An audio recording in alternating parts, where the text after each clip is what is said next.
Hi, I'm John, I'm 37, and for most of my adult life I've struggled with mental illness. The medication I take helps most of the time, but sometimes when I'm stressed or overworked, my symptoms creep up on me and I have to work really hard to get them under control again. But over the years, I've learned a few strategies that have helped me deal with my symptoms before they become a big problem. These tips have really helped me stay healthy and positive.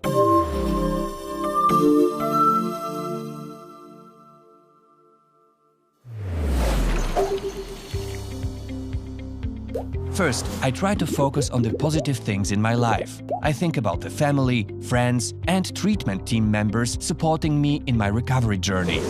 I know they are there to help me find solutions. If I come up with solutions instead of just focusing on the negatives, I find I feel much better. And each day, I deliberately take time to appreciate and recognize everything I am thankful for. I'll write in my journal, send my friends thank you cards, or help others.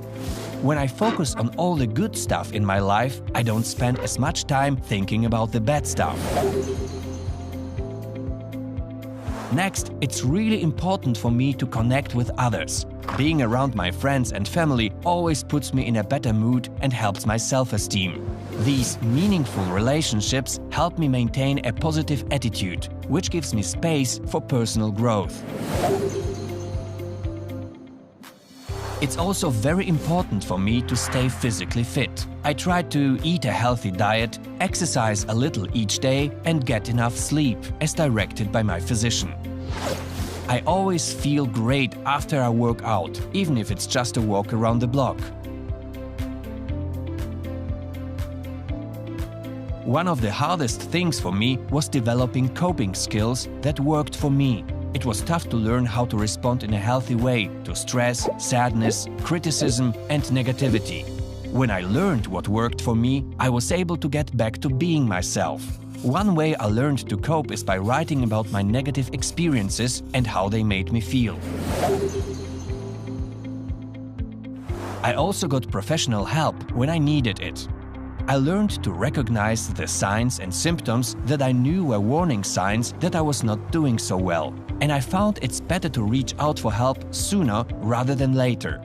Asking for help takes courage, and I am so glad I asked my wife to help me find a therapist. My therapist helps me in ways that my friends and family can't.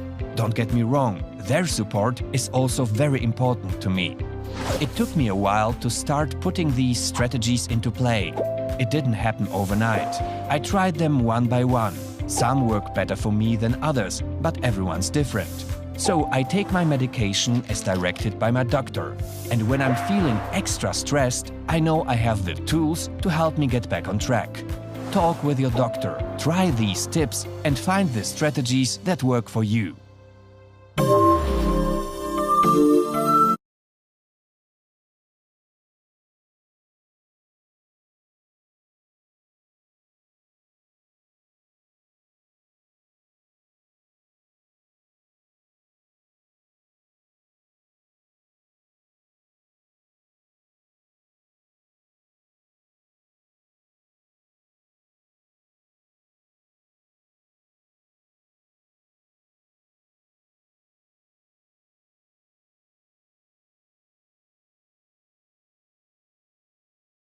I'm Billy Lord, and I'm proud to join the Child Mind Institute for their Getting Better Together campaign.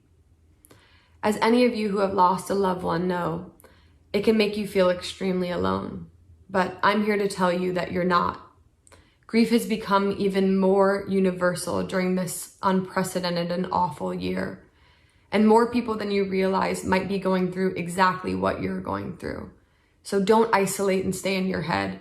Reach out to your loved ones and friends. Find a support group online. Talk to a therapist.